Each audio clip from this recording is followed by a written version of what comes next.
হঠাৎ যদি আজরাইল হাজির হইয়া যায়, আজরাইল আলাইহিস সালামকে যদি আল্লাহ পাঠায় দেয়, আর আজরাইল আইসা যদি দেখে তোর হাতে নাচ গানের মোবাইল, তুই বসে বসে নাচ দেখতেছো, গান শুনতেছো, আজান হইতেছে, তোর গানের আওয়াজ বন্ধ হয় না, তোর নাটক বন্ধ হয় না, কত মেয়ের চরিত্রের উপরে আঘাত করতেছো, কত মানুষের জীবনটাকে দুনিয়ার থেকে বরবাদ করে দিয়েছো। আজরাইল যখন আসবে তোমার সামনে স্বাভাবিক অবস্থায় আসবে না। আল্লাহর নবী বলেন, এই গুনাহগার নাফরমানের সামনে আজরাইল এমন বিকট আকৃতি ধারণ করবে, মাথা আসমানে, পা জমিনে, এক হাত মাশরিক আর এক হাত মাগরিবে, চোখগুলো নীল নদের মতো বড় বড়, দেখিয়া ওর কলিজা উল্টায় যাবে, পাগলের মতো হয়ে যাবে। ও মা বলিয়াও ডাকতে পারবে না, আব্বু বলে ডাকতে পারবে না। আজরাইল আইসা রুহটা যখন ধরার জন্য শরীরের উপরে কদম রাখবে, রুহটা শরীরের জোড়ায় জোড়ায় জোড়ায় জোড়ায় পালাইতে থাকবে, বের হইতে চাইবে না। চরমনের জমিনে ঘুমান্ত সৈয়দ ইসহাক রাহমাতুল্লাহ আলাইহি বলতেন, লাঠির আগায় আলকাতরা মাখিয়া তুলার মধ্যে বাড়ি দিলে তুলাগুলো যেমন লাঠির মধ্যে চলে আসে, ওরে গুনাহগার জাহান্নামের আসামির যুবক, আজকে গুনার মজা পাইয়া, আজকে তুমি আমি টুপি মাথায় দিই, তোমার পায়ে ধরলাম, তোমার টুপি মাথায় দিতে ভাল লাগে না, তোমার কপাল এত খারাপ, নিজেও দাড়ি রাখতে পারো না, যারা রাখে তাদেরও পছন্দ করো না, নিজেও নামাজ পড়ো না, যারা নামাজ পড়ে তাদেরও পছন্দ করো না, এত কপাল পোড়া তুমি কেমনে হইলা, নিজেও হালাল খাও না, যারা হালাল খায় তাদেরও তুমি পছন্দ করো না।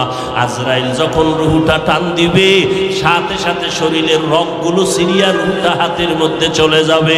আল্লাহর নবী বলেন, জ্যান্ত বকরির চামড়া খুললে যেমন কষ্ট, এর থেকে শতগুণ কষ্ট বেশি হবে বেনামাজির জান কবজের সময়। অনেক সময় যারা মরণের মানুষের পাশে থাকেন, দেখছেন বেনামাজির জান কবজের সময় চোখ উল্টায় যায়, হাত পা বাঁকা হয়ে যায়, এর মাত্র কারণ আজরাইলের দেখিয়া সহ্য করতে পারে নাই। নবী বলেন, ওর জন্য আমার মাওলা জাহান্নাম বানায় রাখছে, একটা জেলখানা বানায় রাখছেন। ওরে আল্লাহর দেওয়া পানি, আল্লাহর দেওয়া বাতাস, আমার মাওলার দেওয়া সূর্যের আলো, আমার আল্লাহর দেওয়া চাঁদের আলো, আমার আল্লাহর দেওয়া জমিনের ফসল খাইতেছো, আল্লাহর দেওয়া নদীর মাছ খাইতেছো, আল্লাহর এত কিছু নিয়ামত খাইয়া যারা আল্লাহর বিরোধিতা করবি, মানবি না, আলেম ওলামারা পাও ধরে ধরে নামাজের দাওয়াত দেয়, শুনবি না, এরপরও গালাগালি করবি। আল্লাহর নবী বলেন, আল্লাহ রাগ করিয়া বলে, ফেরেশতা, ওই জাহান্নাম ওর জন্য বানায় রাখছি জেলখানা, আমার হুকুম মানে নাই। সরকারের নজরে আমরা জনগণ সব সমান, কিন্তু এরপরও সরকার জেলখানা বানায় রাখছে, রাষ্ট্রের মধ্যে বালাখানাও বানায় রাখছে। জেলখানা কাদের জন্য? যারা সরকারের আইন অমান্য করবে তাদের জন্য জেলখানা, ওখানে রিমান্ডের মাইর দেওয়া হয়। আল্লাহ বলেন, আমার কাছে সব বান্দা মোহাব্বতের, আমি আল্লাহ চাই না কেউ জাহান্নামে যাক। এই জন্য আমি আল্লাহ প্রত্যেকটা রাতের গভীর তৃতীয় ভাগে আমি প্রথম আসমানে আসি, আমি আমার বান্দার গুনাহ মাফ করার জন্য ডাকতে থাকি। আলা মিন মুস্তাগফিরিন ফাগফির আলা, আলা মিন মুস্তারজিকিন ফারজুকা। আমি আল্লাহ পাক ভোর রাত্রে আসি, প্রতিদিন প্রথম আসমানে আমি হাজির হয়ে যাই, আর আমি ডাকতে থাকি, রে গুনাহগারেরা তোরা কই?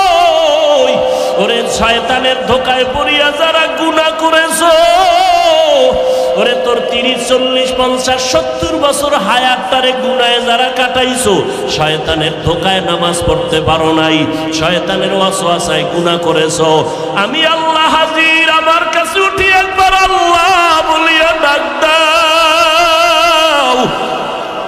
আমি আল্লাহ তোমার গুনাহ মাফ করার জন্য হাজির হয়ে গেলাম। ওরে দুনিয়াতে তোমার অপরাধ যদি একটা হয় এক ধরনের মামলা, যদি তুমি অপরাধ 2 লাইনে করো 2 লাইনে 2 ধারায় মামলা, অপরাধ যদি 3 লাইনে করো 3 ধারায় মামলা, এইভাবে কারো বিরুদ্ধে 10টা মামলা 10 ধারায়, কারো বিরুদ্ধে 30টা মামলা 30 ধারায়, 30 ধারার মামলার জন্য 30 বার হাজিরা দেওয়া লাগে এবং রায় 30 রকম হয়। কিন্তু আমার আল্লাহ বলেন, বান্দা তুই জিনার গুনাহ করছো ধারা একটা, তুই মা বাবার সাথে বেয়াদবি করছো ধারা আলাদা, কিন্তু আমার মাওলার কাছে এই ধারা কিন্তু গণনা নাই। তুই 30 বছর 50 বছর 70 বছর গুনাহ করিয়া পাহাড় বানাইছো। আরে বান্দা তুই যদি মাথা নত করিয়া একবার আমি আল্লাহকে আল্লাহ বলে ডাক দিয়া বলো, হে মালিক আমার আমল নামায় গুনার গুনাহ, আমার গুনার কারণে হাত না পাক, আমার চোখ না পাক, আমার জিহ্বা না পাক, আমার অন্তর না পাক, আমার গুনার খবর আমার মা জানে না, আমার ভাই জানে না, আমার অপরাধের খবর আমার ঘরের কেউ জানে না। যদি আমার মা বাবায় জানতো আমি জিনা করি, আমার মা বাবায় লাথি মেরে তাড়ায় দিত। মা বাবা ভাই বোনেরা যদি জানতো আমি চুরি করি, আমার কেউ ভালো জানতো না।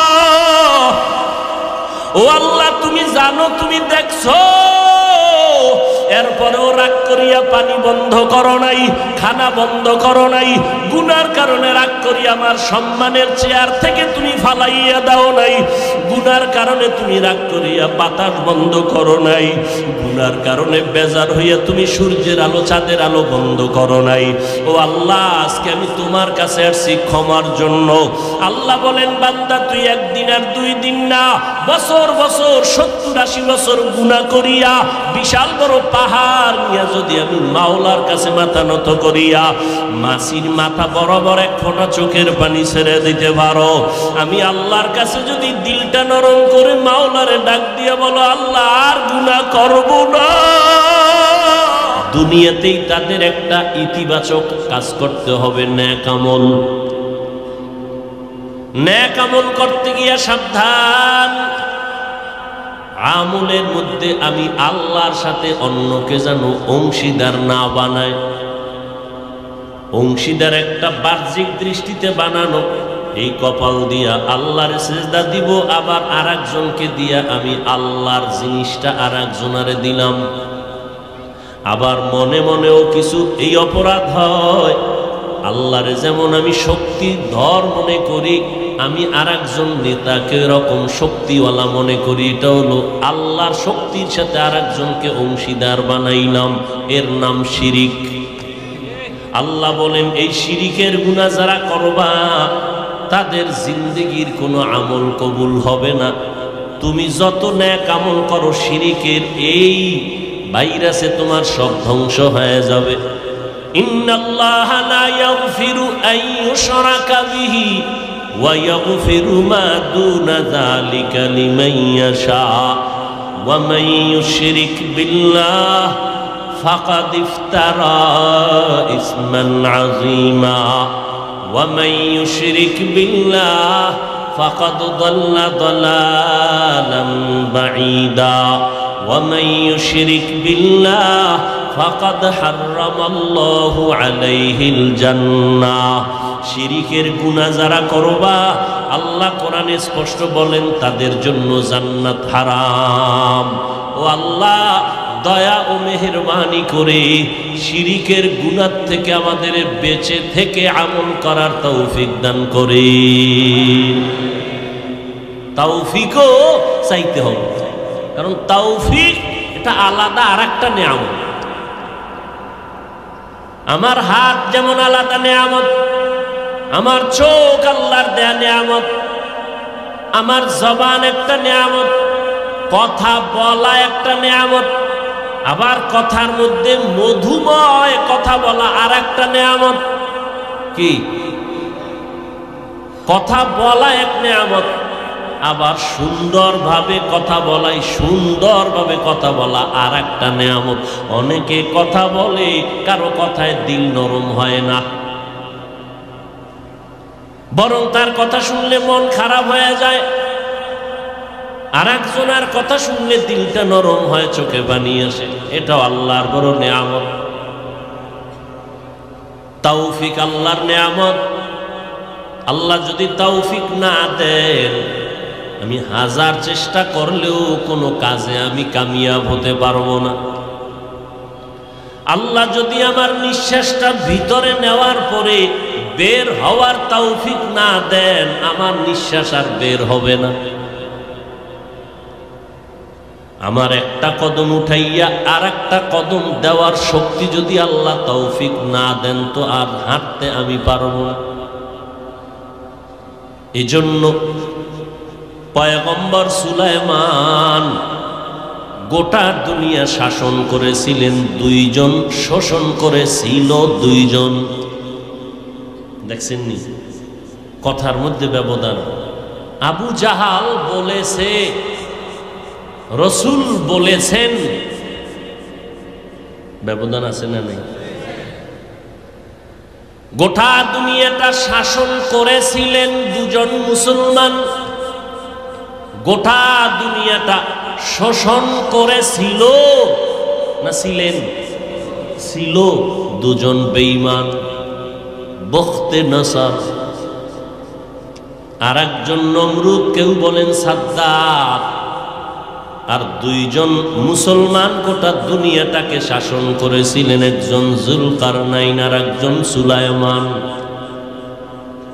সুলাইমান নবীর বাবা দাউদ আলাইহিস সালাম, আল্লাহ তাকে নবুয়তের নেয়ামত দান করেছেন, সিয়াসাত বা খেলাফতের নেয়ামত দান করেছেন। একদিকে নবী, অপর দিকে রাষ্ট্র পরিচালক। আমার নবী একদিকে নবী রসুল, আবার রাষ্ট্র পরিচালনা করেন। সব নবীরা রাষ্ট্র পরিচালনা করেন নাই।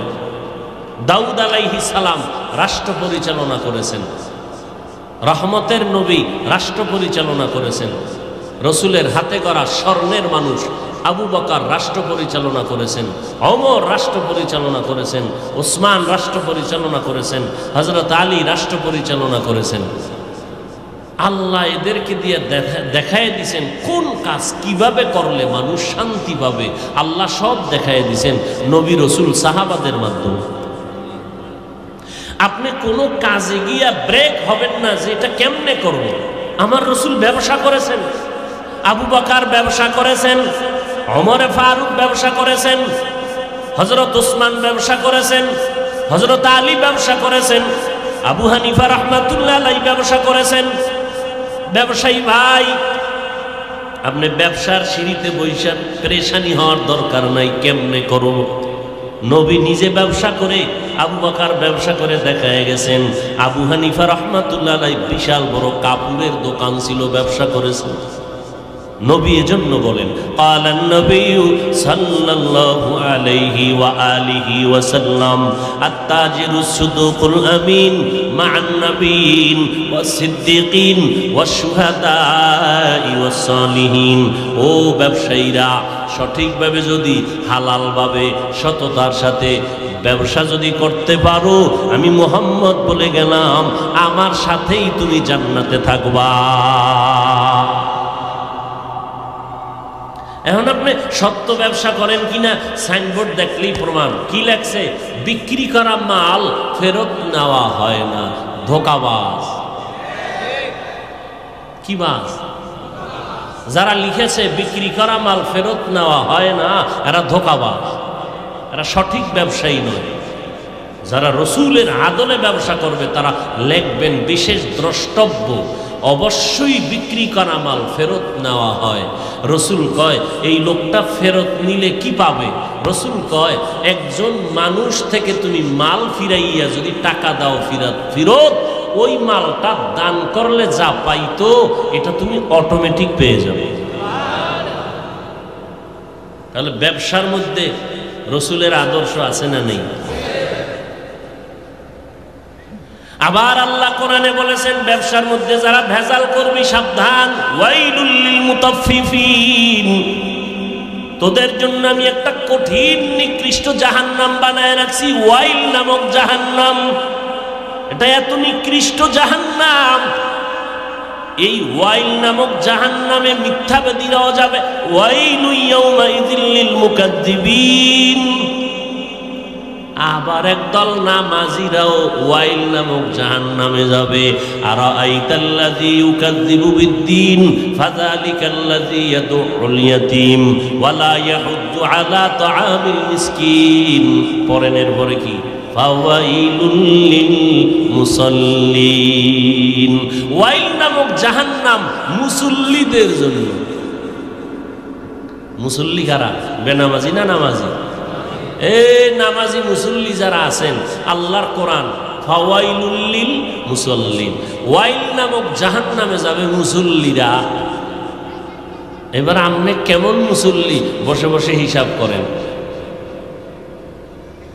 এমপি সাহেব যদি আপনাকে ডাকে, আসো তোমার জন্য পুরস্কার রেখে দিলাম, নিয়ে যাও। আপনি যতই ব্যস্ত থাকেন, গোসল করে পরিপাটি হইয়া নতুন কাপড় পরে তাড়াতাড়ি চলে যাবেন, সুন্দর সাজে সজ্জিত হবেন। জমিনের মধ্যে আল্লাহর ঘর মসজিদের মতো পবিত্র জায়গা জমিনে আর একটাও নাই। ওই ঘরে যারা ডুববে, ওই জায়গায় যারা যাবে, তারা রবের মেহমান, আল্লাহর মেহমান। আল্লাহর মেহমান। আল্লাহ ডাকছেন, আসো হাইয়া আলাস সালাহ, নামাজের মধ্যে আসো। আল্লাহর মেহমানেরা বিড়ি টানতে টানতে মসজিদে যায়। আল্লাহর মেহমানরা গেঞ্জি পরে মসজিদে যায়। আল্লাহর মেহমানদের গেঞ্জির ভেতরে বাঘ ভাল্লুক বানরের ছবি রাইখা যায়। এমন নামাজিরে আল্লাহ কয় ফাওয়াইলুল লিল মুসাল্লিন। ওয়াইল নামক জাহান্নাম মুসল্লিদের জন্য। আবার আর এক জায়গায় চ্যালেঞ্জ দিছেন, নামাজ মানুষকে পাপের থেকে ফিরাবে। পাপের জগৎ যা আছে সব পাপ থেকে ফিরাবে নামাজ। প্রশ্ন জটিল, মুসলমান কেন নামাজ পড়ে না? নামাজি বান্দা কেন গুনাহ থেকে ফিরে না? মুসলমান নামাজ কেন পড়ে না? আল্লাহর আযাবের ভয় নাই। নামাজি বান্দা গুনাহ কেন ছাড়ে না? নামাজটা আল্লাহর জন্য পড়ে না। নামাজ পড়ে মানুষকে দেখানোর জন্য, সমাজ রক্ষার জন্য। মাইনসে কি কইব জুমায় না গেলে? এই জন্য জুমায় যায়। দেখবেন জুমার সময় মসজিদ ভর্তি, একতলা, দোতলা, তিনতলা, চারতলা, রাস্তাঘাট। কমিটির সভাপতি সেক্রেটারি বলেন, আপনারা টাকা বাড়ায় দেন না কেন? মুসল্লি বেড়ে গেছে, মসজিদের জায়গা সংকুলান হচ্ছে না, জায়গা বাড়ানো দরকার, ছাদ দেওয়া দরকার। এত মুসল্লি জুমার সময়, এরা সব আফ্রিকার জঙ্গল থেকে আসছে। তো এরা ফজরে কইছিল। আবার জুমার সময় তুফান মতো এসে মোনাজাত দিয়া ভাগলো, আর আসরে খবর হলো। ফাওয়াইলুল লিল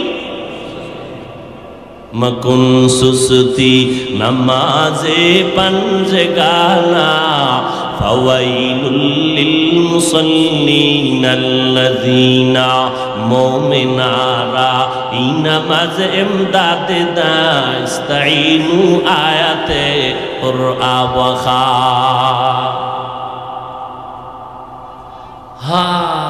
ছোট ভাই মোটামুটি লেখাপড়া কিছু করছে, কোরআন শরীফ পইরা মোটামুটি একটা লম্বা জামা লাগাইয়া দেশে গেছি।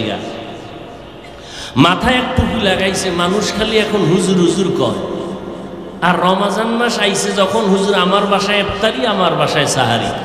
মুন্সি মোল্লা হাফেজকারী এক রাইতে খায় 3 বাড়ি। আল্লাহ খাওয়াইলে আপনার হিংসা করে কোনো লাভ আছে? এখন ছোট ভাই এত দাওয়াত, ডায়েরি মেনটেন করে, দাওয়াত আর দাওয়াত, শুধু খাওয়ায় না, দিয়াও দেয়। বড় ভাই তো আলেম হয় নাই। বড় ভাই কই, আমি তোর পিছনে যেই পরিমাণ কষ্ট করছি, খাইয়া না খাইয়া তোরে লেখাপড়া শিখানোর পিছনে আমি টাকা পয়সা দিয়েছি, তোর প্রস্রাব আমার গায়ে লাগাইছে, তুই এই পরিমাণ দাওয়াত খাইতেছ হোমানে? আমারে একটা বছর হয়ে গেল কেউ একবারও বলে না এর 2টা ভাত খান। হাদিয়া তো বরের কথা, আমি সইতে পারি না। ছোট ভাইকে ভাইজান একটা পরামর্শ দেই, যদি মানেন কাজে লাগবে, দাওয়াত বেড়ে যাবে। আপনিও নামাজ পড়া শুরু করেন, জামা পড়েন, টুপি পড়েন, মসজিদে যান, নামাজ পড়েন। এরপরও যদি দাওয়াত টাওয়াত না আপনি মোটামুটি নামাজ পড়তে থাকেন, 31 মাস 40 দিন পড়েন, আমি আপনাকে সুন্দর এক হাদিয়া দিব। কি দিবি আগে কও। বলে আপনি যা চান। কয় না টাকা পয়সা দিবি। আচ্ছা ঠিক আছে, আমার যে হাদিয়া আসবে তার থেকে আমি আপনাকে পুরাটাও যদি চান আমি দিয়ে দিব। ছোট ভাইয়ের দাওয়াত যে দুনিয়ার জন্য যখন নামাজে ঢুকবে আস্তে আস্তে আখেরাত মুখী হয়ে যায়। বড় ভাই ছোট ভাইয়ের পরামর্শ নিয়ে দাওয়াত পাবে এই লোভে ঢুকলো। মোটামুটি একটা জামা পড়ছে, পরে মসজিদে যায়, নামাজ পড়ে। এবার টুকটাক কিছু দাওয়াতও আসতেছে। হ্যাঁ তুমি এখন যেই লেবাস পরছো, চলো ওই অমুক জায়গায় দোয়া আছে, একটু দোয়ায় শরীর। ও আসে যায়, মসজিদে আসা যায়। মোটামুটি দিন গুইনা গুইনা 40 দিন ভার হয়েছে। পারার পর কয় যে টাকা দাও। ছোট ভাইরে বলতেছে, আপনি 40 দিন নামাজ পড়ার পরে টাকার মহাব্বত তো থাকার কথা না। আমি জানি তুই এমন একটা প্যাচ লাগাবি, এই জন্য ওই প্রথম দিন যে অজু করছি 40 দিন আর অজু করিনি, এক অজু দিয়া চালাই দিছি। মাকুন সুসতি নামাজে পাঞ্জে গানা ফাওয়াইলুল লিল মুসাল্লিনাল্লাযীনা মুমিনারা ইনামাজ ইমদাদে দাস্তাইনু আয়াতে কুরআন বাখা। একটুখানি নেকের তরে রোজা হাসরের মাঠেতে বাবা ঘুরবে ছেলের পিছে, ছেলে বাবার আগেতে।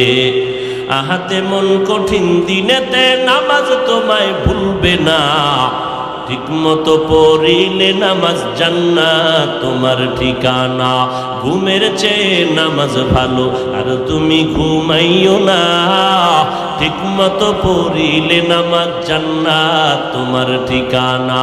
আমার প্রাণের ভাই বোনেরা জলদি করে উঠে যাও, ওযু করে তাড়াতাড়ি নামাজ পড়তে লেগে যাও। নবী বেনামাজির শাফাআত করিবেন না, ঠিক মতো পড়িলে নামাজ জান্নাত তোমার ঠিকানা। নামাজ লাগবে নি? কয় ওয়াক্ত? সপ্তাহে কয় দিন? শুক্রবার না প্রতিদিন? এই যুবকেরা, মাঝে মাঝে 2-1 ওয়াক্ত নামাজ না পড়লে কোনো সমস্যা হবে? হবে বলার পরে যদি না পড়ো, বিচারটা কত কঠিন হবে তোমার, কত কঠিন হবে। এরে যুবক আল্লাহর গোলাম, আমিও মুসলমান, তুমিও মুসলমান। আমার আল্লাহ তোমার আল্লাহ এক, আমার নবী তোমার নবী এক, আমার কোরআন তোমার কোরআন এক, আমার ধর্ম তোমার ধর্ম এক, আমার কাবা তোমার কাবা এক। জমিনের মধ্যে মায়ের গর্ভ থেকে যেদিন আসছি ওই হালাতও তোমার আমার সবই এক। যেদিন বিদায়ের আওয়াজ হবে, 3টা সাদা কাফনের প্যাকেট হবো, তাও এক, কালারও এক। কাফনে লেখা থাকবে না বক্তা সাহেবের লাশ, কাফনের উপরে লেখা থাকবে না এমপি সাহেবের লাশ। ওই কাফনে ঢুকার পর সব সমান হয়ে যাবে।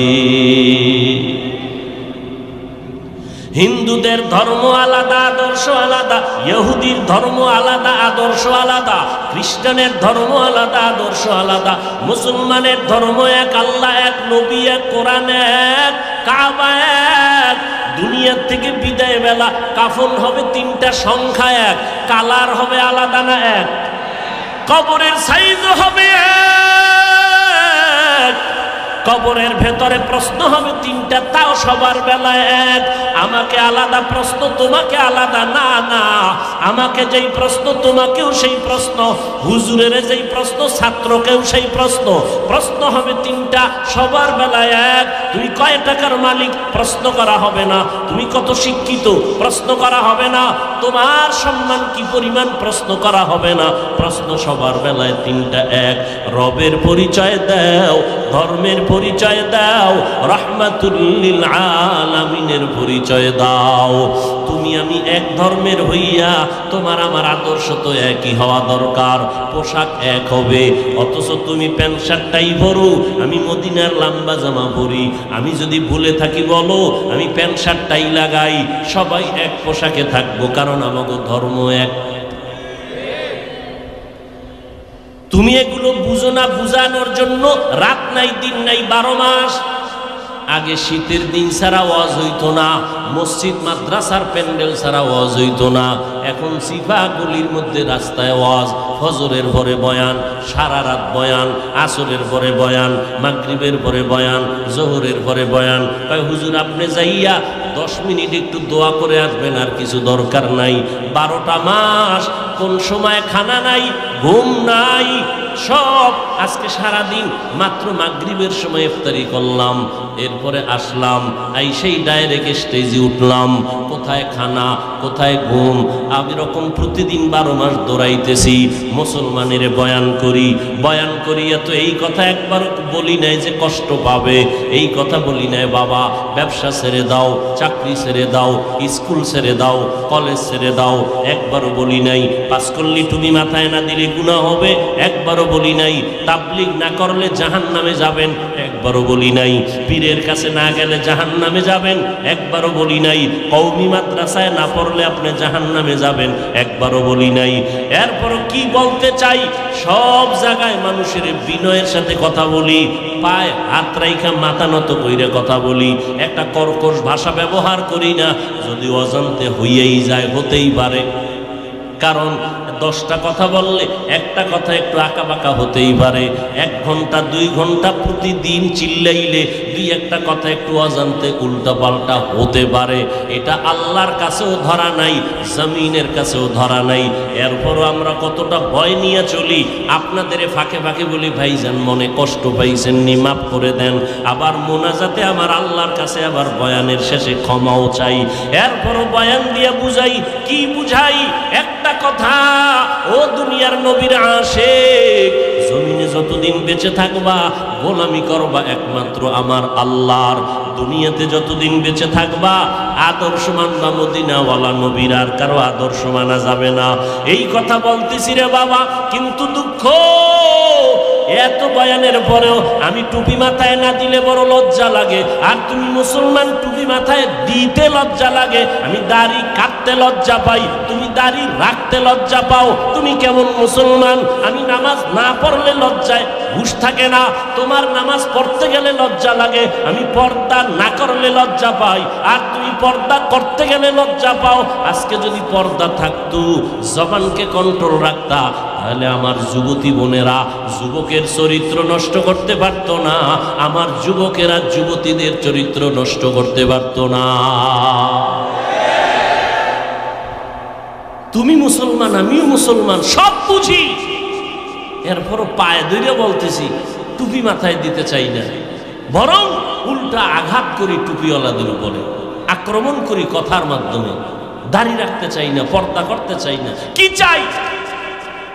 আবার এর মধ্যে একদল ঘি ডালে, ঘি কি এত ইবাদত লাগে না, নফল লাগে না, টুপির মধ্যেই কি ইসলাম, দাড়ির মধ্যেই কি ইসলাম, পর্দার ভিতরেই কি ইসলাম? এভাবে করতে করতে খালি প্রশ্নবোধক চিহ্ন দিয়া এখন সবগুলো না বানায় দিল। তাহলে দাড়ির মধ্যে ইসলাম নাই, টুপির মধ্যে নাই, পোশাকের মধ্যেই কি ইসলাম? পোশাকেও নেই। তো ইসলামটা কোন? চাপাবাজির মধ্যে, চাপাবাজির মধ্যে ইসলাম না। আল্লাহ হেদায়াত দান করুন। জিন্দেগি মে বন্দেগি তু করনা হে, जिंदगी में बंदगी तू करना है, जिंदगी बे बंदगी शर्मिंदा है, जिंदगी बे बंदगी शर्मिंदा है। दुनिया में हो दुनिया का तलबगार ना हो,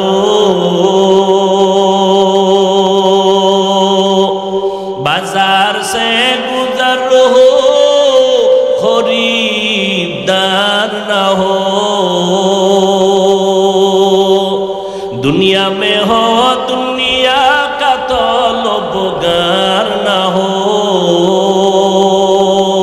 बाजार से गुजर हो खरीदार न हो। ये दुनिया एक मिसल कागज फूल है, ये दुनिया एक मिसल कागज फूल है, जिंदगी में बंदगी तू कर नहीं, जिंदगी में बंदगी तू कर नहीं, जिंदगी बे बंदगी शर्मिंदा है, जिंदगी बे बंदगी शर्मिंदा है, जिंदगी में बंदगी कुन बंदगी, जिंदगी बे बंदगी शर्मिंदगी। बालिशे माथा लागाइया हिसाब करो, कय हुजूर हिसाबेर दिन शेष। आगे बालिशे माथा लागाइले एकटु चिंता करार समय हाते छिल, किन्तु एखन कई चिंता करार समय नाई, गजबेर मोबाइलेर मोराकाबाय।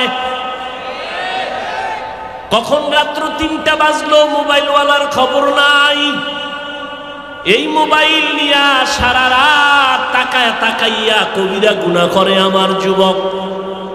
আম্মা জান কয় 3টা বাজে, ল্যাবের ভিতরে বাতি জ্বলে কেন? কয় মোরাকাবায় আছে।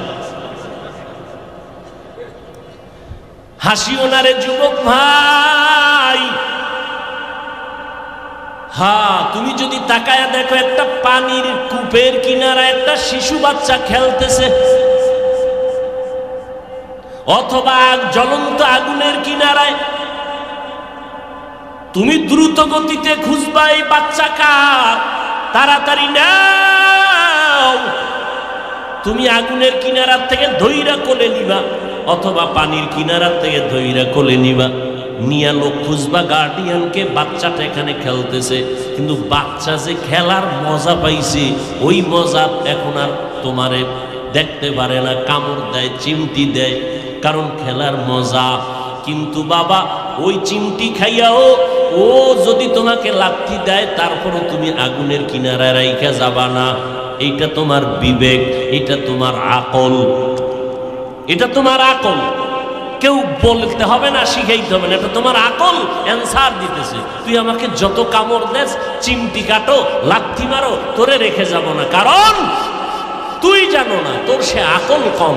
আমি জানি এই খেলার মজা পাইয়া যদি আল্লাহ না করুন আগুনে পড়ে যাও, পানিতে পড়ে যাও, তোর জিন্দেগি বরবাদ, তোর মায়ের ঘুম হারাম, বাবার ঘুম হারাম হয়ে যাবে। ঠিক তেমনি ভাবে আল্লাহর কোরআন রসুলের হাদিস দিয়ে সমাজের চক্ষুষ্মান উলামায়ে কেরামরা তাকায়া দেখতেছে, ও উম্মত, তুমি আজকে দাড়ি কেটে বেপরদায় চলে গান বাজনা শুনে জাহান্নামের কিনারায় বসে খেলতেছো। আলেমরা পাও ধরে ধরে ডাকে, ফেরো, পাও ধরে ধরে বলে, আর নামাজটা ছাড়িও না রে বাবা, বেপরদায় চলিও না, মা বাবার সাথে বেয়াদবি করিও না। যদি এখন তুমি ওই মোবাইলে ওই গুনায় মজা পাইয়া, তুমি চ্যাটিং করতে মজা পাইয়া এখন আর হুজুরদের কথা তোমার কাছে ভাল লাগে না, তুমি এখন হুজুরের গালি দাও। হুজুর কয় তুই যত গালি দাও, যত বিরোধিতা করো, এই গালি খাইয়াও তো আমাদের মুরব্বীরা কথা বন্ধ করে নাই, আবু হানিফা কথা বন্ধ করে নাই, ইমাম বুখারী রহমাতুল্লাহ আলাইহি যাকে কাফের বলে ফতোয়া দিত, তারপরও তার দাওয়াত বন্ধ করে নাই। আমার নবীর রাস্তায় কাটা দিত, নবী দাওয়াত বন্ধ করে নাই। গালি দিত, নবী দাওয়াত বন্ধ করে নাই। কারণ আমার আকল, আল্লাহর কোরআন সত্য, রসুলের কথা সত্য। ওলামায়ে কেরাম তাকাইয়া দেখার পর বলে, বাবা তুমি যতই গালি দাও, তোমার তো জানা নাই, তুমি গুনার মজা পাইয়া খেলতে খেলতে খেলতে খেলতে হঠাৎ যদি আজরাইল হাজির হইয়া যায়, আজরাইল আলাইহিস সালামকে যদি আল্লাহ পাঠায় দেয়, আর আজরাইল আইসা যদি দেখে তোর হাতে নাচগানের মোবাইল, তুই বসে বসে নাচ দেখতেছো, গান শুনতেছো, আজান হইতেছে, তোর গানের আওয়াজ বন্ধ হয় না, তোর নাটক বন্ধ হয় না, কত মেয়ের চরিত্রের উপরে আঘাত করতেছো, কত মানুষের জীবনটাকে দুনিয়ার থেকে বরবাদ করে দিয়েছো। আজরাইল যখন আসবে তোমার সামনে স্বাভাবিক অবস্থায় আসবে না। আল্লাহর নবী বলেন এই গুনাহগার নাফরমানের সামনে আজরাইল এমন বিকট আকৃতি ধারণ করবে, মাথা আসমানে, পা জমিনে, এক হাত মাশরিক আর এক হাত মাগরিবে, চোখগুলো নীল নদের মতো বড় বড়, দেখিয়া ওর কলিজা উল্টায় যাবে, পাগলের মতো হয়ে যাবে। ও মা বলিয়াও ডাকতে পারবে না, আব্বু বলে ডাকতে পারবে না। আজরাইল আইসা রুহুটা যখন ধরার জন্য শরীরের উপরে কদম রাখবে, রুহুটা শরীরের জোড়ায় জোড়ায় জোড়ায় জোড়ায় পালাইতে থাকবে, বের হইতে চাইবে না। চরমনের জমিনে ঘুমান্ত সৈয়দ ইসহাক রাহমাতুল্লাহ আলাইহি বলতেন, লাঠির আগায় আলকাতরা মাখিয়া তুলার মধ্যে বাড়ি দিলে তুলাগুলো যেমন লাঠির মধ্যে চলে আসে, ওরে গুনাহগার জাহান্নামের আসামির যুবক,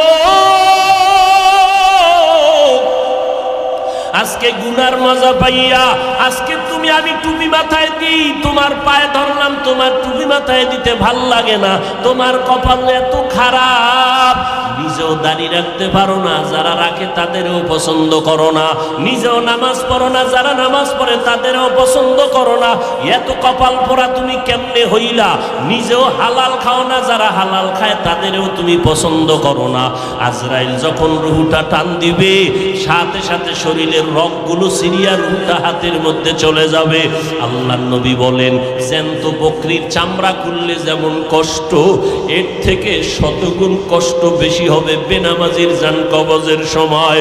অনেক সময় যারা মরণের মানুষের পাশে থাকেন দেখছেন, বেনামাজির জান কবজের সময় চোখ উল্টায় যায়, হাত পা বাঁকা হয়ে যায়, এর মাত্র কারণ আজরাইলের দেখিয়ে সহ্য করতে পারে নাই। নবী বলেন ওর জন্য আমার মাওলা জাহান্নাম বানায় রাখছে, একটা জেলখানা বানায় রাখছেন। ওরে আল্লাহর দেওয়া পানি, আল্লাহর দেওয়া বাতাস, আমার মাওলার দেওয়া সূর্যের আলো, আমার আল্লাহর দেওয়া চাঁদের আলো, আমার আল্লাহর দেওয়া জমিনের ফসল খাইতেছো,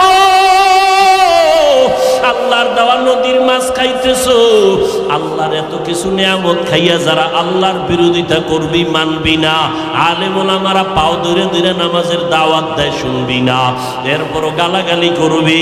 আল্লাহর নবী বলেন আল্লাহ রাগ করিয়া বলে ফেরেশতা ওই জাহান্নাম ওর জন্য বানায় রাখছি জেলখানা, আমার হুকুম মানে নাই। সরকারের নজরে আমরা জনগণ সব সমান, কিন্তু এরপরও সরকার জেলখানা বানায় রাখছে, রাষ্ট্রের মধ্যে বালাখানাও বানায় রাখছে। জেলখানা কাদের জন্য? যারা সরকারের আইন অমান্য করবে তাদের জন্য জেলখানা, ওখানে রিমান্ডের মার দেওয়া হয়। আল্লাহ বলেন আমার কাছে সব বান্দা মোহব্বতের, আমি আল্লাহ চাই না কেউ জাহান্নামে যাক। এই জন্য আমি আল্লাহ প্রত্যেকটা রাতের গভীর তৃতীয় ভাগে আমি প্রথম আসমানে আসি, আমি আমার বান্দার গুনাহ মাফ করার জন্য ডাকতে থাকি। আলা মিন মুস্তাগফিরিন ফাগফির আলা, আলা মিন মুস্তারজিকিন ফারজুকা। আমি আল্লাহ পাক ভোর রাত্রে আসি, প্রতিদিন প্রথম আসমানে আমি হাজির হয়ে যাই, আর আমি ডাকতে থাকি রে গুনাহগারেরা তোরা কই? ওরে শয়তানের ধোকায় পড়িয়া যারা গুনাহ করেছো, ওরে তোর 30, 40, 50, 70 বছর হায়াতটারে গুনাহে যারা কাটাইছো, শয়তানের ধোকায় নামাজ পড়তে পারো নাই, শয়তানের ওয়াসওয়াসায় গুনাহ করেছো, আমি আল্লাহ হাজির, আমার কাছে উঠি একবার আল্লাহ বলিয়া ডাক দাও।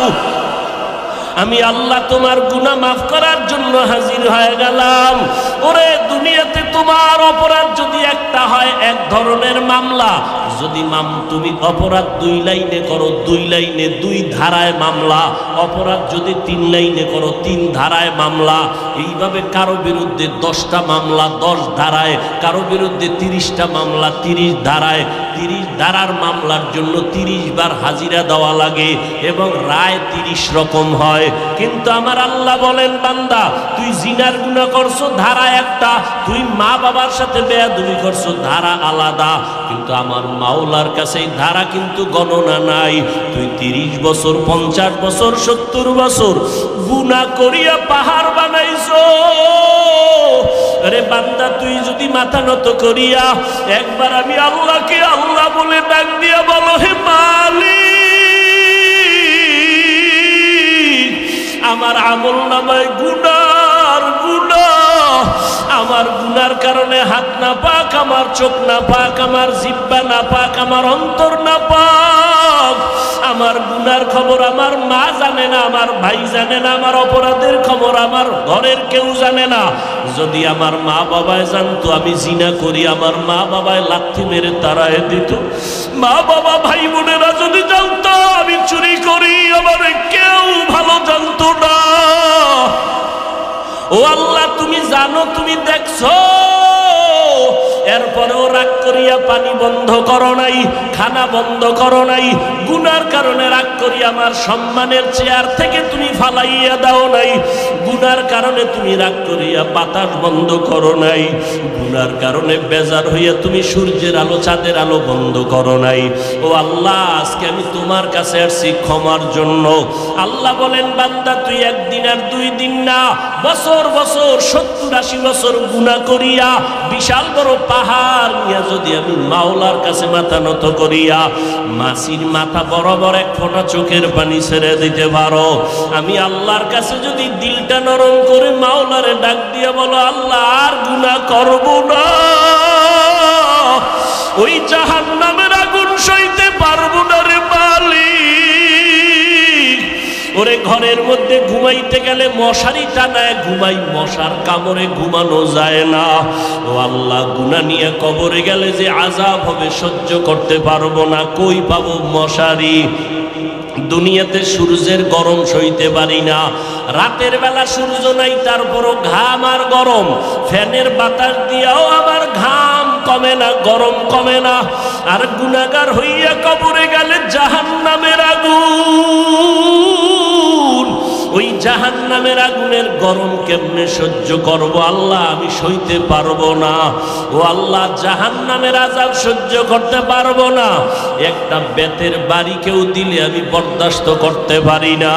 আল্লাহর নবী বলেন, গুনাহ নিয়ে যাওয়া ওই 2 পার্শ্বের মাটিকে আমার আল্লাহ ডাক দিয়ে বলবে, রে কবরের মাটি, ওই নাফরমান বেনামাজির 2 পার্শ্ব থেকে জোরে জোরে চাপ দাও।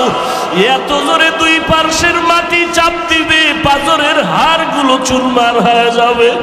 একটা না, 2টা না, 70 থেকে 99টা সাপের কামড়।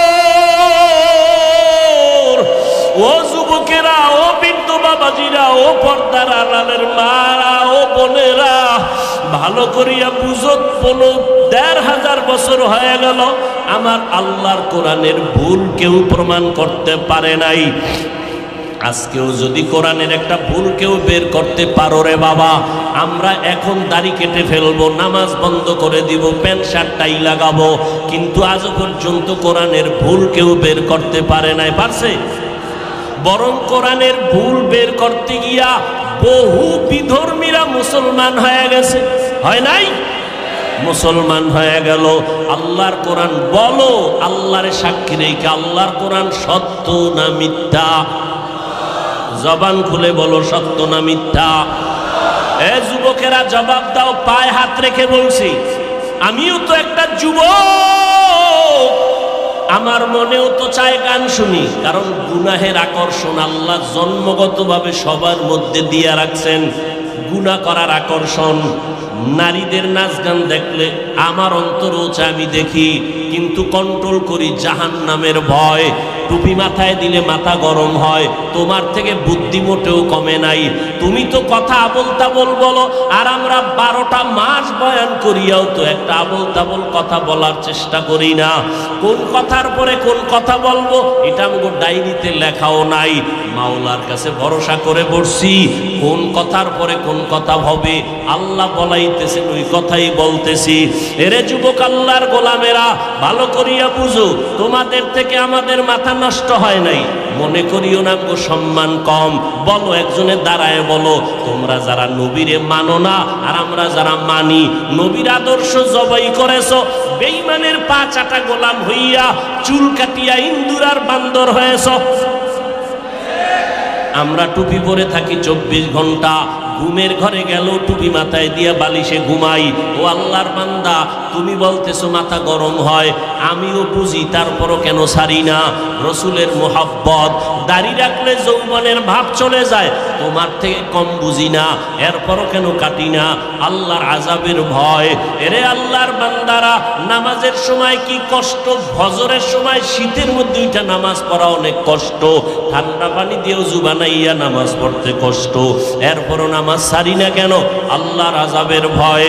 মরণের পরে আযাব হবে, আল্লাহর কোরআনের আয়াত। এরে নবীর উম্মতের দল, তোমাদের থেকে মাথা মতেও নষ্ট হয় নাই।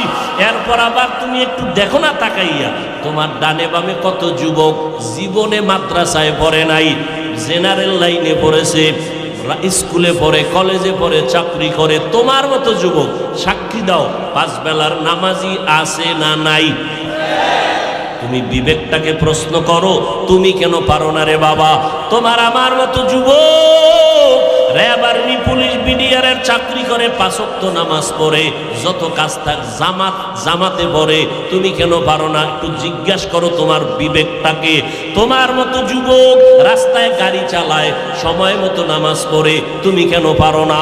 তোমার মতো যুবক শ্রমিকের কাজ করে, হাড় ভাঙ্গা পরিশ্রম করে, রমাজানে একটা রোজাও ভাঙ্গে না, নাই? তুমি কেন রোজা রাখতে পারো না, তারাবি পড়তে পারো না, নামাজ পড়তে পারো না? আসলে কি বলো, এবার কি দলিল দিবা? এতদিন তো হুজুরদের একটু চাইপা রাখছো, হুজুর পারা যায় না, এখন আমাকে জবাব দাও। তোমার মতো যুবক একই স্কুলে পড়ো, ও নামাজ পড়ে, তুমি পড়ো না। তুমি একই ডিপার্টমেন্টে চাকরি করো, 10 জন নামাজ পড়ে, তুমি পড়ো না। এখন কি জবাব দিবা বলো? এখন জবাব একটাই, তোমার কপাল পুড়ে গেছে, তোমার উপরে আমার আল্লাহ বেজার, তোমার উপরে মা বাবার অভিশাপ, মা বাবা বরদোয়া দিয়ে দিছে, তোমার কপাল পুড়ে গেছে। মোনাজাত তো সবাই দেই, অনেকের চোখে পানি, আবার অনেকের চোখে পানি নাই, কান্না নাই, আর একজন কানতে কানতে বেহুশায় যায়, কারণ ওর উপরে মাওলার রহমতের নজর লাগছে, আল্লাহ ওয়ালাদের দোয়া লাগছে, মা বাবার দোয়া লাগছে, চোখের পানি এমনিই বের হয় না। তোমার এই মিরপুর থানায় আসামি ধইরা পুলিশে কি মারা মারে, এরপরও চোখে পানি আসে না, নাই? অথচ ওয়াজের প্যান্ডেলে আল্লাহওয়ালারা উলামায়ে কেরাম বয়ান করে, 50 হাত 200 হাত দূরে বসে যুবক চিৎকার দিয়া কান্না করে, একজনারে বেত দিয়ে মারলেও কান্দে না, আর একজনে বয়ান শুনে শুনে কান্না করে। একটু চিন্তা করো, ওরে মারলো কে? এরে যুবক, আমাকে একটু বিবেক দিয়া জবাব দাও, বিবেকের সাথে বেঈমানি করিস না রে যুবক। একই চুলায় রান্না হয় ভাত আর তরকারি, রান্না করার রাঁধুনি আমার মা, খেয়াল করো, একই তরকারি, একই মশলা, একই চুলা, একই আগুন, আর রান্নার পরে আব্বা খায়, আম্মা খায়, আমিও খাই, বোনেরাও খায়, একই। কিন্তু দিন দিন আব্বা আম্মা হয় দুর্বল, আমরা হই শক্তিশালী সবল। এই বুদ্ধিজীবীরা জবাব দাও, আমাকে তো বুদ্ধি নেই, তোমার অনেক বুদ্ধি, জবাব দাও, কারণ কি? আল্লাহর কুদরত বলবা না, কারণ তুমি আল্লাহকে মানো না, তুমি আল্লাহর কুদরত বলবা কেন? আমরা বলবো আল্লাহর কুদরত। একই খানা, একই চুলায় রান্না, আব্বা আম্মা একই খানা খায়, আমরাও একই খানা খাই, তাদের রোগ বাড়ে, আমরা শক্তিশালী হই, তারা দুর্বল হয়, কারণ কি? এত যুক্তি, এত বুদ্ধি, দাও জবাব দাও। এরে আল্লাহর বান্দা, তোমার থেকে 1000 কোটি গুণ বুদ্ধিমান ছিল আবু জাহাল, যার নাম ছিল আবুল হেকাম, বুদ্ধিমানের বাবা।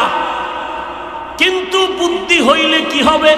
পৃথিবীর শ্রেষ্ঠ মানুষটাকে মানুষ বলে চিনতে পারে নাই। রহমতের নবী এত দাওয়াত দিলেন, কালেমা পড়ে নাই। এরে যুবক, একটু চিন্তা করো, বালিশে মাথা লাগাও, যার মনের মনে প্রশ্ন করো, আমার মতো যুবক যদি স্কুলে পড়ে নামাজ পড়ে আমি কেন পারি না? আমার মতো যুবক যদি চাকরি করে নামাজ পড়ে আমি কেন পারি না? আমার কপাল কেন খারাপ? এইভাবে যখন চিন্তা করতে থাকবা, একদিন দেখবা হেদায়েতের দরজা খুলে যাবে।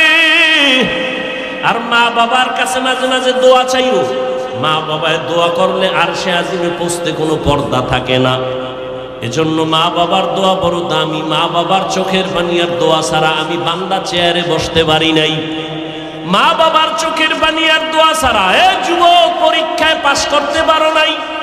মা বাবার চোখের পানি আর দোয়া ছাড়া তুমি বাড়ি গাড়ির মালিক হতে পারো নাই।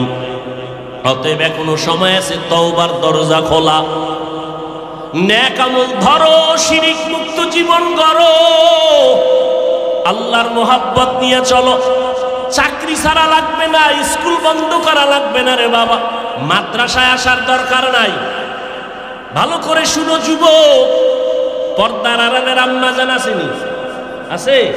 এরে আম্মা জান, আপনারা আয়েশা রাদিয়াল্লাহু আনহার মতো ধন্য নারী, আপনারা খাদিজা রাদিয়াল্লাহু তাআলা আনহার মতো নারী, এরে আম্মা জান ফাতেমা রাদিয়াল্লাহু তাআলা আনহার মতো নারী, আপনারা উলামায়ে কেরামের মায়ের মতো মা। এই জমিনে আপনাদের মতো বহু নারী এই এলাকায় থাকে, পাঁচ ওয়াক্ত নামাজ পড়ে নাই? ভিন্ন আম্মারা আপনারা কেন পারেন না? এরে আম্মা জান, ও যুবতী বোনেরা, তোমার মতো যুবতী বোন আজান হলে মাথায় কাপড় দিয়া 5 বেলার নামাজ পড়ে, এরকম যুবতী বোন আছে না নাই? তুমি কেন যুবকের চরিত্র নিয়ে সিনেমিনে খেলো, মোবাইলের মাধ্যমে চ্যাটিং করো? এক আল্লাহর বান্দা বহু দিন হয়ে গেছে বিয়া করে না। ছোট ভাই একদিন ডাক দিয়া কয়, বয়স এত বেড়ে গেল ভাইজান, আপনি বিবাহ করেন না কেন? মা বোনেরা ভালো করে শুনেন, যুবকেরাও শুনো বাবা। বড় ভাই ডাক দিয়া কয়, আমি বিবাহ করব, পছন্দের কোনো মেয়ে পাই না।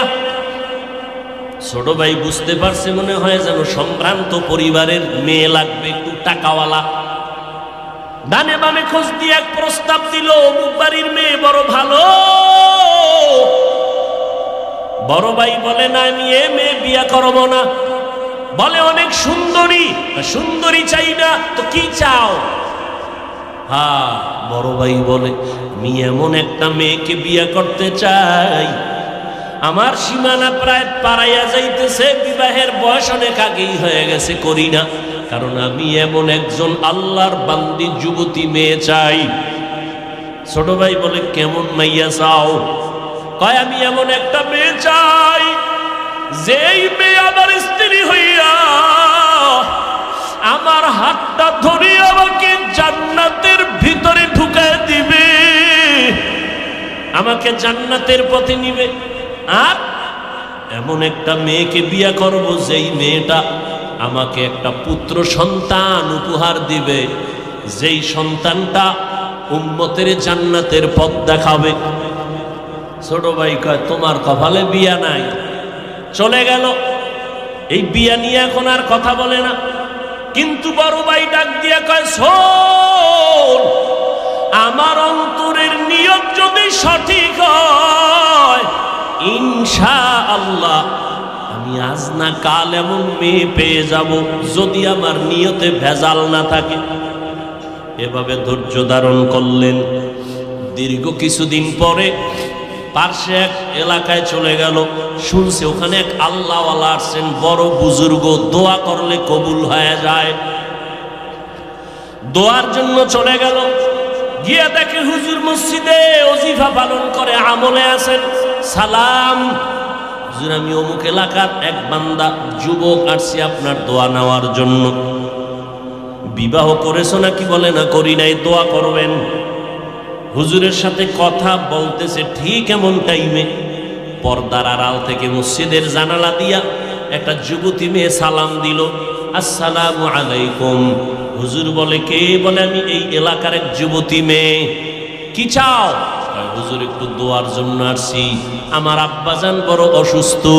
তাই নাকি? বলে হ্যাঁ। হুজুর ওখানে প্রায় সময় আসেন, মানুষকে দাওয়াত দেন, মসজিদে আমল করেন, মোটামুটি পরিচিত। এইবার মেয়ে কয় হুজুর দোয়া করবেন আল্লাহ পাক রব্বুল আলামিন আমার জন্য যেন ভালো একটা পাত্রের আয়োজন করেন। কয় তুমি কেমন পাত্র চাও? কয় হুজুর আমার বিবাহের জন্য আমি এমন একটা পুরুষ যুবক চাই,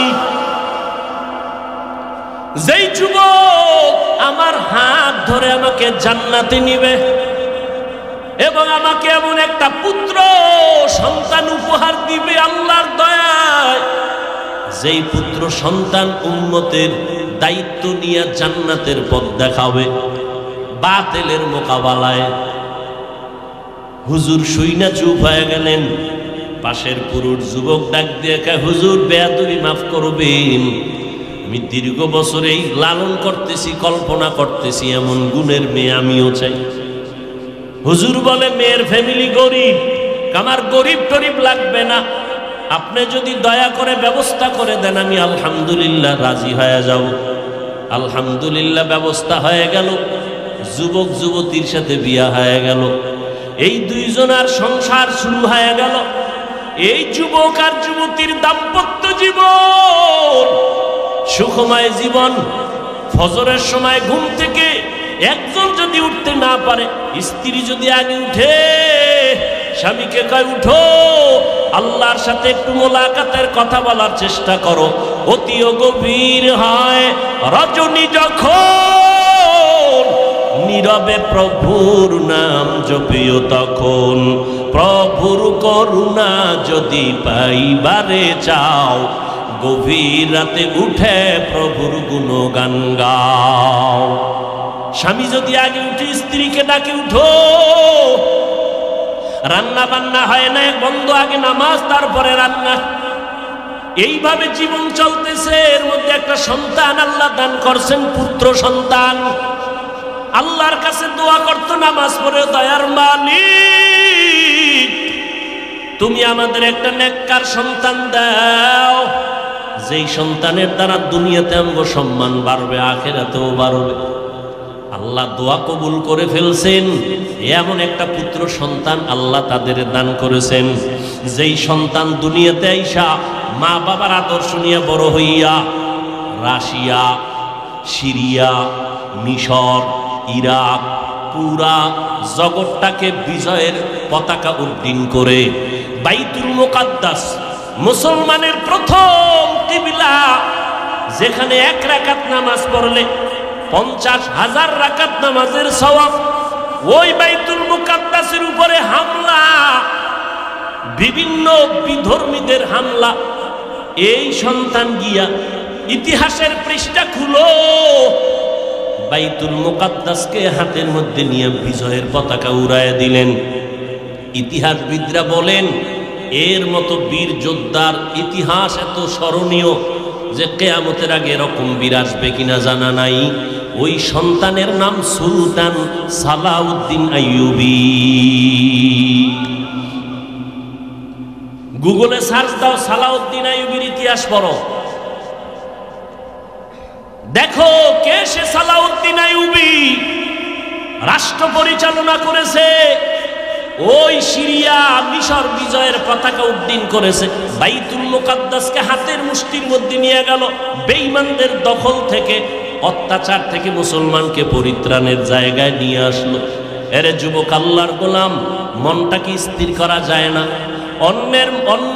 অন্য মেয়ের চরিত্র যদি তুমি নষ্ট করো, তোমার বোনের চরিত্র তার একজন নষ্ট করতে পারে, তুমি এটা চিন্তা করো। এরে যুবতী বোনেরা, কত যুবকের চরিত্র নষ্ট করতেছো। তোমার ভাইয়ের চরিত্র যদি কেউ নষ্ট করে তুমি কেমন মনে করবা? এইভাবে যদি একটু চিন্তা করো, তাহলেই তোমার অন্তরটা ঠিক হয়ে যাবে। আল্লাহ তো দরজা দিয়ে ডাকতেছেন। এজন্য ওলামায়ে কেরামের মজলিসে বসো। এই যে আপনারা বসছেন বয়ানে, আল্লাহকে সাক্ষী রেখে বলেন, জীবনে ওয়াজে বসেন নাই, আজকে 2 ঘন্টা বয়ানে বসার পরে আল্লাহকে সাক্ষী রেখে বলেন, অন্তরের মধ্যে কি একটু ধাক্কা লাগছে? এই যুবকেরা বলো, লাগছে? 2 ঘন্টা বয়ানে যদি ওলামাদের সামনে বসে যদি অন্তরে ধাক্কা লাগে, আল্লাহর কসম, যারা ওলামাদের পিছনে দিন দিন বছর বছর সময় দিবে, ইনশাআল্লাহ ওই লোকটা জান্নাতি হয়ে কবরে যাবে। কারণ ওর মধ্যে ধাক্কা লাগতে লাগতে লাগতে লাগতে এত মজবুত হয়ে যাবে, না খাইয়ে থাকবে, হারাম খাবে না, নামাজ ছাড়বে না, মরিয়া গেল জবানে কালেমা জারি হয়ে যাবে। এরে যুবক, আল্লাহর গোলাম, এখনো সময় আছে, তওবা করো, মা বাবার দোয়া নিয়ে চলো, আর আল্লাহর কাছে মনে মনে ডাকো। জোরে ডাকার দরকার নাই, তোমার অন্তর থেকে তুমি বলতে থাকো, আল্লাহ আজকে মিরপুরের জমিনে আসছি, ও আল্লাহ, অনেকে গ্রামে মা বাবার রাইখা এই শহরে থাকো রে বাবা, গ্রামের মা বাবায় কষ্ট করে, তোমার খবর নাই। অনেকে বড় লোক, আরামের বিছানায় ঘুমাও, সন্তান আর পরিবার নিয়ে কত খানা খাও, মা বাবায় তোমার জন্য আরামে খানা খায় না, ঘুমায় না। এমন একটা রাত্র নাই যে তোমার টেলিফোন না করে, ও বাবা তোর শরীরের অবস্থা কি, কখন খানা খেয়েছো, কখন ঘুমাইছো। ওই মা বাবার যারা রাইখা ঘুমাও, মা বাবার দোয়া ছাড়া আগাইতে পারবা না রে যুবক। এখনো সময় আছে, তওবা করে নাও।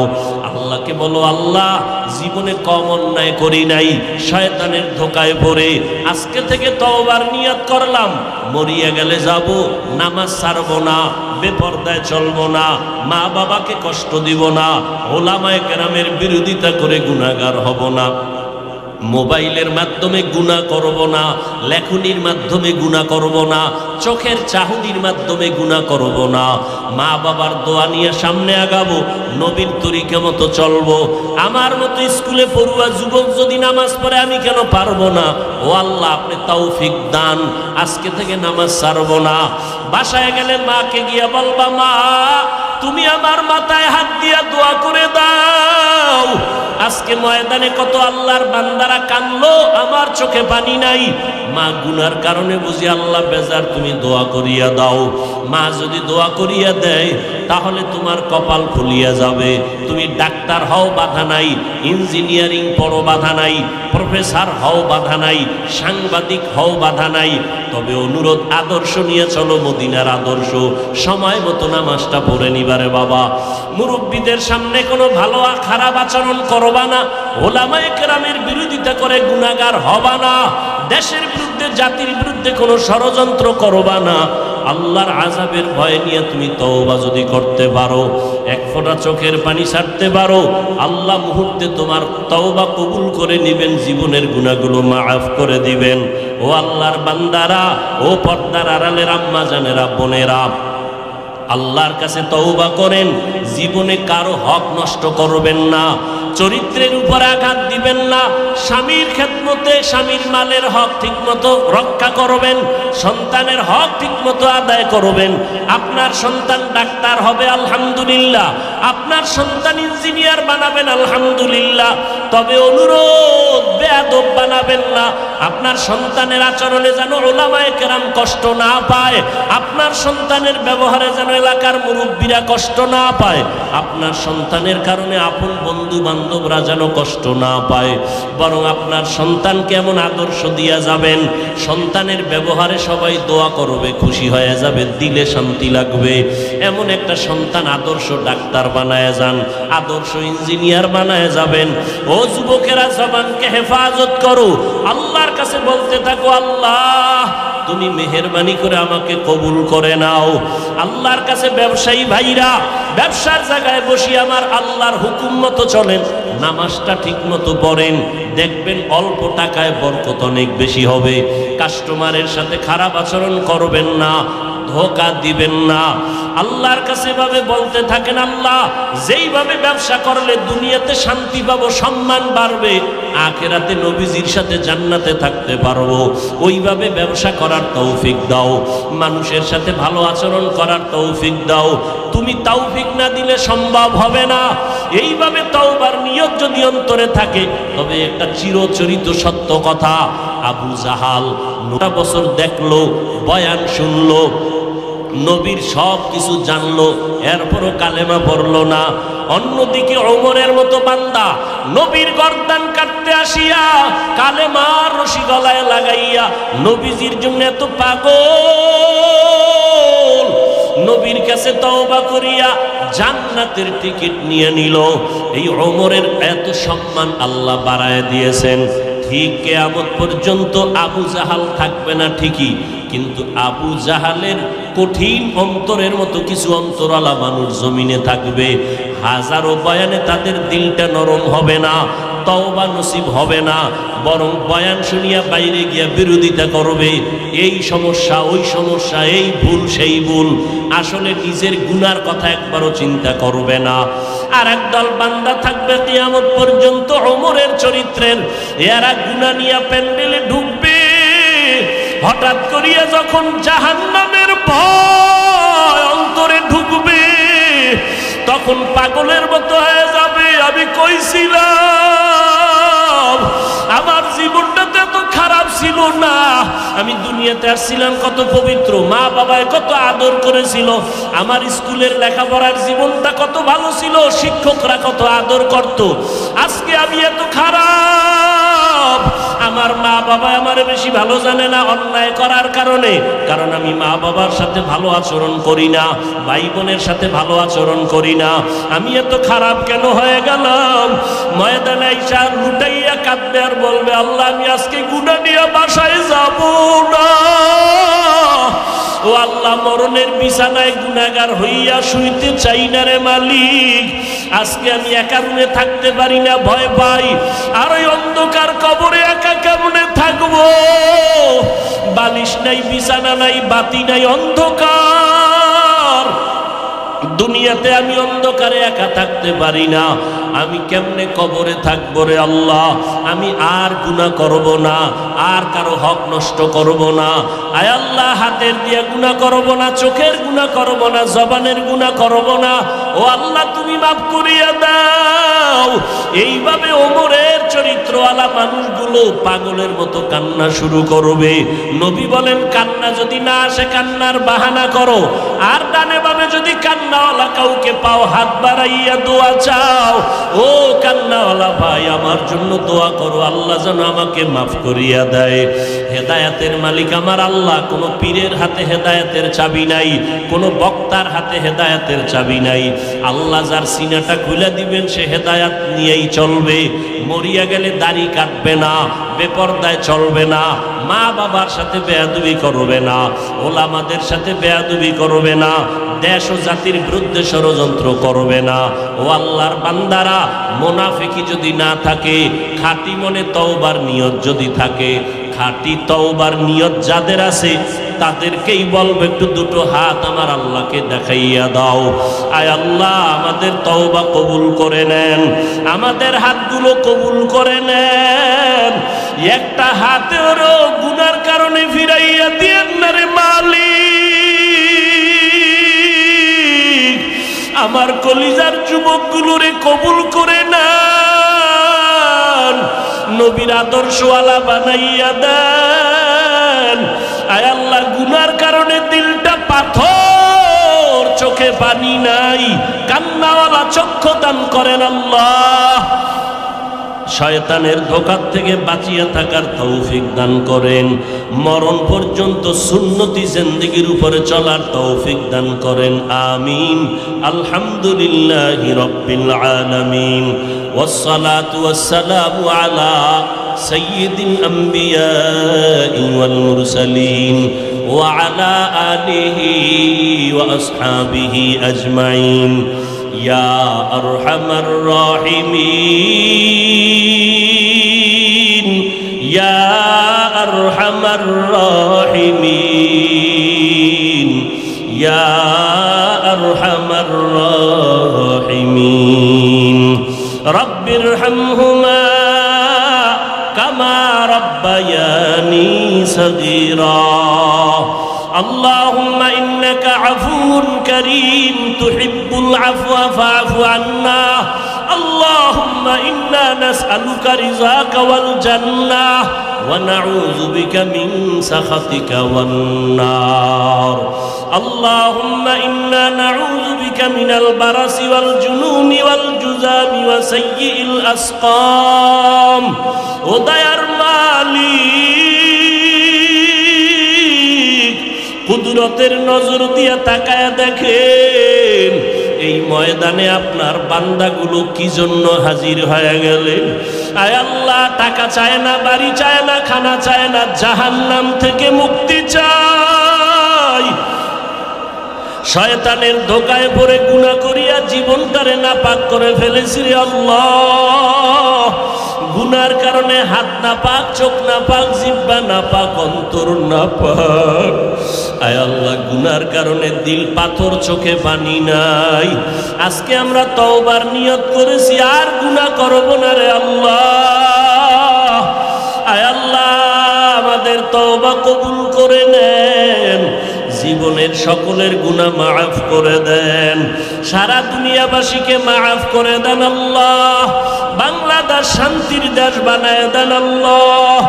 দেশের জন্য যারা জীবন দিল মাফ করে দেন, প্রশাসনিকভাবে যারা কাজ করে দিনের খাদেম বানায় দেন।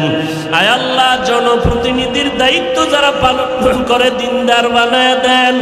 মা বোনদের আবেদা পর্দানিশী বানায় দেন, সন্তানগুলো নেককার বানায় দেন, ঘরে ঘরে সুন্নতের বাতি জ্বালায় দেন। সমস্ত মাদ্রাসা কবুল করে নেন, মসজিদগুলো কবুল করে নেন, অন্যান্য শিক্ষা প্রতিষ্ঠানগুলো নবীজির আদর্শের আদলে কবুল করে নেন। আয় আল্লাহ, যারা লেখাপড়া করে পরীক্ষার্থী কামিয়াবির ব্যবস্থা করে দেন। আমার কলিজার প্রত্যেকটা যুবক 5 ওয়াক্ত নামাজি, কোরআন পড়নেওয়ালা বানায় দেন রে আল্লাহ।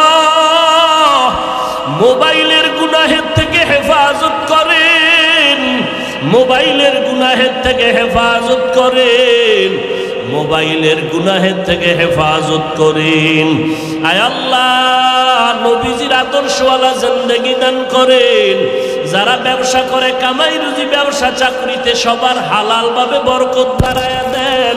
হারাম থেকে হেফাজত করেন, অভাবীদের অভাব দূর করে দেন, ঋণ আদায়ের ব্যবস্থা করে দেন আল্লাহ। আয় আল্লাহ, আদরওয়ালা বিনয়ী জিন্দেগি দান করেন। আয় আল্লাহ, নবীজির রওজায় গিয়ে সালাম দেওয়ার তৌফিক দান করেন। বাইতুল্লাহর গিলাফ ধরে লাব্বাইক বলার তৌফিক দান করেন। আয় আল্লাহ, যারা গিয়েছি বারবার যাওয়ার তৌফিক দান করেন। বাইতুল্লাহর গিলাফ ধরলে আর দেশের কথা মনে থাকে না রে মালিক। বারবার মনে চায় হাজিরা দেই। নবীজির রওজায় গেলে আর দুনিয়ার কোনো চিন্তা থাকে না। আয় আল্লাহ, যারা যেতে পারে না তৌফিক দান করেন। ঘুমের ঘরেও হলে নবীর সাথে মোলাকাত করাইয়া দিয়েন। আয় আল্লাহ, নবীজির মোহাব্বতে টুপি পরলাম, দাড়ি রাখলাম, পোশাক পরলাম। ওই নবীর আদর্শ এত সুন্দর, না জানি নবী কত সুন্দর। ঘুমের ঘরে নবীর সাথে মোলাকাত করাইয়া দিয়েন আল্লাহ। আমার ভাইদেরকে খালি ফিরাইয়া দিয়েন না। আয় আল্লাহ, আমাদের জান মাল ইজ্জত, আমাদের আহাল পরিবার, বাড়ি গাড়ির হেফাজত করেন আল্লাহ। আয় আল্লাহ, মুখালিফের মুওয়াফিক বানায় দেন। আয় আল্লাহ, বাতিলের মোকাবেলায় বিজয় দান করেন। উলামায়ে আহলে হকের বিজয় দান করেন। মিথ্যা মামলা থেকে চিরমুক্ত করে দেন আল্লাহ। উলামা তোলাবা উম্মতের অন্তরে ইজ্জত, মুহাব্বত, রহমত বাড়ায় দেন। আয় আল্লাহ তাআলা, দিলের নেক আশাগুলো পূরণ করে দেন। আয় আল্লাহ, আমাদের সন্তানগুলো নেককার বানায় দেন। আয় আল্লাহ, আদর্শ সন্তানের মা বাবা হওয়ার তৌফিক দান করেন। আয় আল্লাহ, গুনাহের প্রতি ঘৃণা জমায় দেন। ইলম ও হিলম ও হিকমত আমলে বরকত বাড়ায় দেন। সারা দুনিয়ায় নিরাপদে খেদমতের জন্য কবুল করে নেন। আয় আল্লাহ, আমরা যারা হাত তুলেছি জানি না কার মা নাই, কার বাবাও নাই, কারা জানি বাবা বলে ডাকতে পারে না, মা হারা বড় অসহায়। আয় আল্লাহ, ওই কবর থেকে দোয়া চায়, সন্তানেরা ওই মা বাবার চেহারাটাও কি মনে পড়ে না? ওই মা বাবার জন্য কি মায়া হবে না রে সন্তান? যেই মা বাবার চোখের পানির কারণে তুমি আজকে টাকা পয়সার মালিক। মা বাবায় জীবনটা কষ্টে কষ্টে কাটাইয়া তোমাকে আমাকে মানুষ বানাইছেন। মাঝে মাঝে মায়ের মনে চাইতো বেদানা খাবে, টাকা নাই, কিনতে পারে নাই, খেতেও পারে নাই। অনেক বাবা মাঝে মাঝে ইলিশ মাছ দিয়া খানা খাইতে চাইতো, কিনতে পারে নাই, টাকার অভাবে খেতেও পারে নাই। আজকে সন্তানের ঘরে ফলের অভাব নাই, মাছের অভাব নাই। তোমার ওই ফল আর মাছ কে খাবে? ওই মা বাবায় তো কবরে পড়িয়া রইল। ওই মা বাবার জন্য কি একটু চোখের পানি ফেলতে পারো না রে নিষ্ঠুর? আল্লাহর কাছে বলো, আল্লাহ কান্নাওয়ালা চক্ষু দান করো। ওই মা বাবারে কবরে রাইখা কেমনে আরামে ঘুমাও। ও যুবকেরা, যাদের মা বাবা বেঁচে আছে কলিজা ভরিয়া দোয়া করো। কত সময় মা বাবারে কত কথা বইলা কষ্ট দিয়া কাঁদাইছো। তোমার আবার ব্যবহারে মা চোখের পানি ছেড়ে কান্না করেছে। তোমার আমার ব্যবহারে কত সময় বাবায় কষ্ট পেয়ে কান্না করেছেন। কিন্তু কখনো মা বাবা তোমার আমার জন্য বরদোয়া করে নাই। তোমার অগোচরে রাতের বেলা মা কান্না করে বলছে, আল্লাহ আমার সন্তানটারে তুমি পরীক্ষায় পাশ করাইয়া দাও, আল্লাহ আমার সন্তানটারে মানুষ বানাও। ওই মা বাবার জন্য মায়া থাকলে 2 ফোঁটা চোখের পানি ছেড়ে দোয়া করো। ডানে বামে যদি কান্নাওয়ালা কাউকে পাও, হাতটা বাড়াইয়া দোয়া চাও। ও আল্লাহ, জানি না ময়দানে কারা ইয়াতীম নবীর উম্মতেরা এখানে হাজির। মেহেরবানি করে সবার কবর জান্নাত বানায় দেন। যারা বেঁচে আছেন দীর্ঘ নেক হায়াত দান করেন। আয় আল্লাহ, আমাদের দীর্ঘ নেক হায়াত দান করেন, দীর্ঘ নেক হায়াত দান করেন। সুস্থতার নেয়ামত বাড়াইয়া দেন।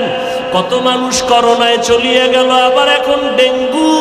কত মানুষ হসপিটালে কান্না করে, ঘরে কান্না করে। ও আল্লাহ, আপনার মতো বড় ডাক্তার কেউ নাই। কুদরতের দ্বারা সবাইকে সুস্থতার নেয়ামত দান করেন, সবাইকে সুস্থতার নেয়ামত দান করেন। আয় আল্লাহ, সুস্থতার নেয়ামত বাড়ায় দেন। আয় আল্লাহ, আমাদের দিলের ভিতরে ঈমানের নূর দান করেন আল্লাহ। আয় আল্লাহ, নবীজির মুহাব্বতে আমাদের কবুল করে নেন, পরস্পরে মুহাব্বত বাড়ায় দেন। আয় আল্লাহ, এই ময়দানে কি আপনি কারো হাত পছন্দ করবেন না? এই ময়দানে কি কারো দোয়া আপনি কবুল করবেন না? আয় আল্লাহ, আমাদের যদি আপনি ক্ষমা না করেন, এই ময়দানে কেন হাজির করাইছেন? আয় আল্লাহ, আপনি যদি আমাদের মাফ করে দেন, আপনার কোনো ক্ষতি হবে না। আমাদের যদি ক্ষমা নাও করেন, আপনার কোনো লাভ হবে না। আয় আল্লাহ, আপনি দয়া করিয়া নবীজির মুহাব্বতে আমাদের মাফ করে দেন, তওবা কবুল করে নেন। আম্বিয়ায়ে কেরাম, সাহাবায়ে কেরাম, শুহাদায়ে কেরাম, আউলিয়ায়ে কেরাম, আসাতেজায়ে কেরামদের মাকাম জান্নাতে বাড়ায়া দেন। আয় আল্লাহ, সবাইকে দ্বীনের খাদেম বানায়া দেন। আয় আল্লাহ, মাদ্রাসার খেদমত করি, মাদ্রাসা কবুল করে নেন। জায়গার প্রয়োজন ব্যবস্থা করে দেন, টাকার প্রয়োজন ব্যবস্থা করে দেন। আয় আল্লাহ, যার হালাল টাকা আপনি পছন্দ করবেন, তাকে আপনি মাদ্রাসায় পৌঁছাইয়া দেন আল্লাহ। আয় আল্লাহ, আসাতেজায়ে কেরামদের যা প্রয়োজন ব্যবস্থা করে দেন, তালিবুল ইলমদের যা প্রয়োজন ব্যবস্থা করে দেন। আয় আল্লাহ, গুনাহের প্রতি ঘৃণা জমায়া দেন। আয় আল্লাহ, নবীজির আদর্শে সব প্রতিষ্ঠান কবুল করে নেন। হাসবুনাল্লাহু ওয়া নি'মাল ওয়াকিল, নি'মাল